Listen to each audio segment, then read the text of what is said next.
nosso estudo do Excel 2010 e agora nós vamos falar das guias do Excel 2010. Nós temos várias guias, como por exemplo a guia página inicial. Acompanha comigo aí na tela.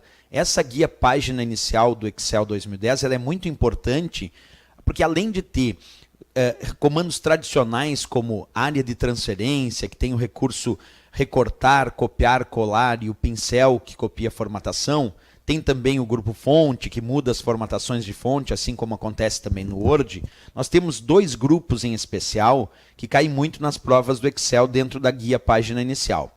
E eu vou começar pelo mais importante deles, vou começar falando do grupo chamado número. Observa aqui o grupo número. Aqui tem vários botões importantes para quem estuda o Excel 2010. Através do grupo número, tu vai encontrar recursos como formatos de porcentagem, contábil, aumentar e diminuir casas decimais, todos esses comandos muito importantes aí em relação às provas de concurso, certo? Então vamos começar estudando por ordem aqui, direitinho cada um desses botões. Vamos começar com esse símbolo aqui que aparece, observa aí de forma ampliada, aparece as moedas com uma cédula, e aí nós vamos chamar esse botão de formato, observa, de número de contabilização. Formato de número de contabilização. Esse botão, formato de número de contabilização, ele vai simplesmente formatar as células para um padrão chamado contábil. E como funciona esse padrão chamado contábil, que observa aí pelo botão formato de número de contabilização? Bem, esse formato contábil, ele coloca símbolos da moeda, no caso do Brasil é cifrão, separador de milhar quando necessário, vírgula e 2 casas decimais. É isso que faz aí o nosso botão formato de número de contabilização. E além disso, ele ainda alinha os símbolos de moeda e vírgulas decimais em uma coluna, diferente do formato moeda, que não alinha símbolos decimais e também não alinha a vírgula, que é a separadora das casas decimais. Então vamos dar uma olhada como funciona esse botão aplicado aí na prática do Excel 2010, certo? Então primeiro vamos fazer o seguinte aqui, ó.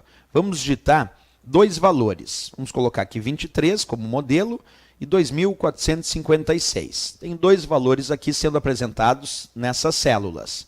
Eu vou selecionar estas duas células e vou clicar agora no botão, observa lá, formato de número de contabilização. Cliquei.